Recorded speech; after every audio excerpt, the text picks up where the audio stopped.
Yeah. These are supported hammer curls, okay? So what you're going to use for these is you just need any piece of equipment that you can lean your elbow on, okay? So that can be a Smith machine, it can be a rack, it can be whatever the fuck you want, okay? Something you can lean your elbow on. You're going to just lean it against the frame like this, okay?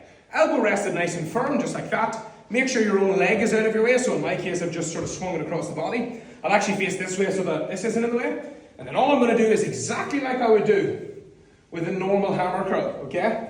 But because of the fact that I've put this brace against the back of my arm, I'm going to have so much less of a tendency as I get more and more tired doing the hammer curl to start either letting the elbow come too far at the bottom, or much more likely in a lot of cases, let it come way too far forward at the top. So what I'm doing here is I'm actually resting the elbow against this frame, but I'm also leaning my body weight into it slightly. So again, if this frame were to disappear suddenly, I would fall backwards. My weight is on. I'm not just standing like this, which creates the illusion of me resting into it. I am actively leaning into it with a focus on feeling my elbow touching the steel, and that means that it's impossible for me to actually move the elbow during the movement, okay? Now the only downside that you would assume comes from this movement is you losing a tiny bit of the bottom of the range because this steel frame is in the way, but there is no tension in that part of a hammer curl anyway. So if you're doing a hammer curl, tension is in the movement right turn down as far as about here. Once you reach that point, you're going to lose tension anyway. So the portion of the movement that you're missing by leaning on a frame like this